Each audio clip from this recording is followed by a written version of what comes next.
For Brendan Burns.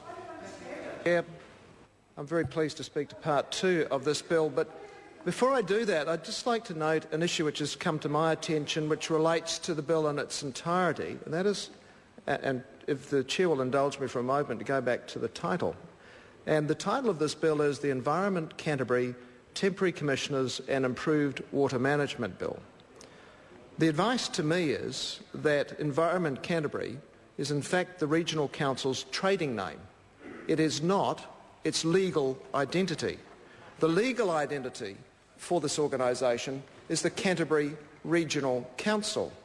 And I put to you, Mr Chair and to Minister, that this bill is inappropriately named. And at the very least, this is sloppy drafting, but I suspect... The Honourable Nick Smith. Point of order. We are debating part 2 of the bill. There is a debate very specifically on the short title of the bill. The procedure is long established that we debate part 1, 2, 3, and then the last debate we have is one on the short title. I'd welcome a debate around the points the members raise, but they're outside the part 2 debate the House is currently having. To the point of order. Point of order.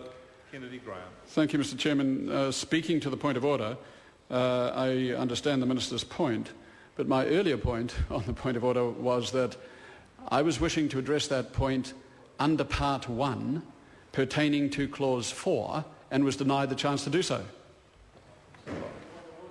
I don't need any further speakers to the point of order. Look, I just want to say to the Minister, I think you're being unnecessarily finessing the point here.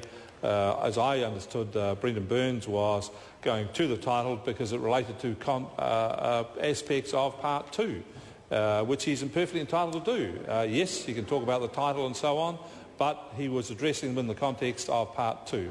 So I invite Brendan Burns to continue. Thank you, Mr Chair, thank you. And I am, of course, talking to Part 2 of the bill on the page 9 of a bill entitled the Environment Canterbury Temporary Commissioners and Improved Water Management Bill.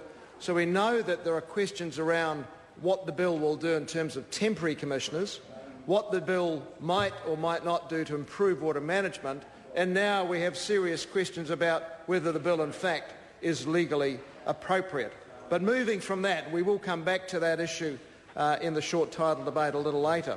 I'd like to note Clause 12, that I have amendments in my name in relation to clauses within this part relating to the appointment of commissioners, because what the clauses are going to do is give powers to the Ministers of Local Government and Environment to amend terms of reference for those commissioners, quote, at any time.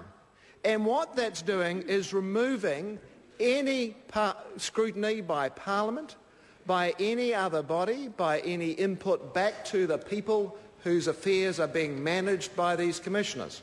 And I put to you, Mr Chair, Mr Minister, if we have a situation where one of those commissioners appointed, and the Minister has indicated there will be from 5 to 7 commissioners, if one or more of them starts to take a line which is deemed to be unacceptable to government, the government will have the power to remove that commissioner without, again, any reference. So it reinforces the autocratic, the Fiji style of decision that this bill embodies. It is giving absolute power to the government to remove commissioners who don't toe the line.